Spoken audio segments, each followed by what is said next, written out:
Today we'll be reading Sampson's Adventures in Petlandia, written by Steve Cleverly and illustrated by Katja Hammond. Welcome to Petlandia, a crazy world where any pet can become a star, including yours. So here's a map of Petlandia. San Fran Biscuits, Barctic Circle, Petropolis, Mount Rushpaw. Looks like a fun place to be. And the inscription is, "To Troy and Melissa, may this book always be a reminder of how much you and Sampson adore each other."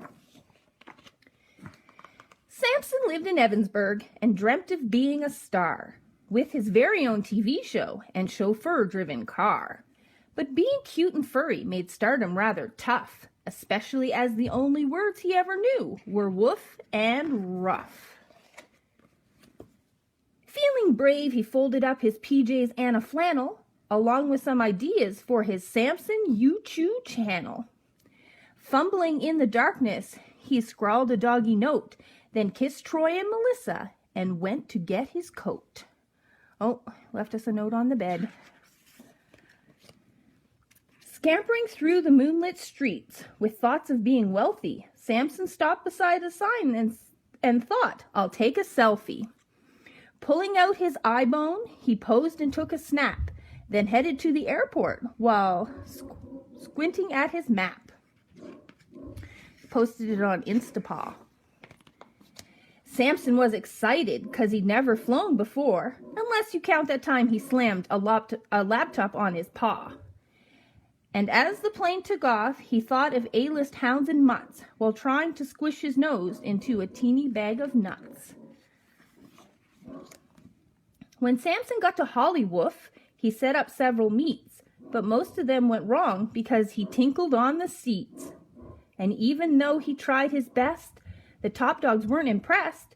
We've seen your act before, kid, and look how you're dressed. Aw.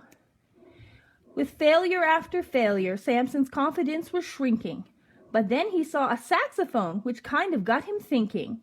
I need to learn some new tricks to really make me shine, and then I'll make some videos and post them all online.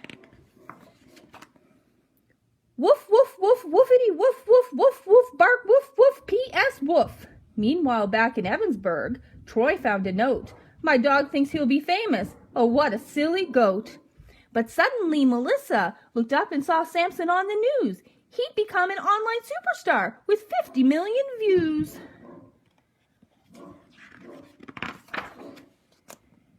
It seems dogs can learn new tricks, Troy thought out loud, and Melissa started laughing. They both felt very proud. There was Sampson on a chat show, tootling away, while teetering on a unicycle doing dog ballet. Oh, he's on the Petflix. Soon the world was going wild for Sampson's jolly tunes. You could even buy a storybook and see him in cartoons. He bought a doggy mansion and a limo and a yacht. He even met the president and partied quite a lot. Other doggies lined up to shake Sampson by the paw, and scripts for pet-based movies came tumbling through the door. He'd sit and count his money while lounging on his throne, but when he wasn't working, he'd often be alone. Because he felt so lonely, Sampson bought more stuff, but even though he had it all, it was never quite enough. He tried some doggy yoga, which he thought might make him happy, but that just tied him up in knots and made him sore and snappy. Then suddenly it hit him as he chewed his oldest bone.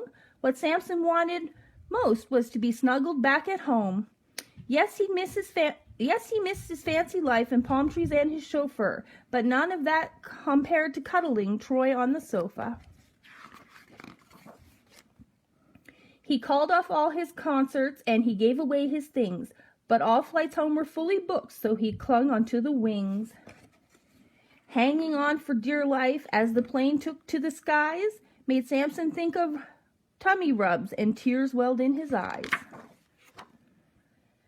Soaring over Evansburg, Sampson thought, I've had a hoot, but home is where the heart is, so I need to parachute. Fumbling in his suitcase, he found a sparkly gown, then used it as he leapt off and sort of slowed him down. Tumbling through the fluffy clouds was really quite a rush, but Sampson had to slow down or he'd soon be doggy mush. Just then he saw a mattress dumped upon a roof, so he steered himself towards it and landed with a woof.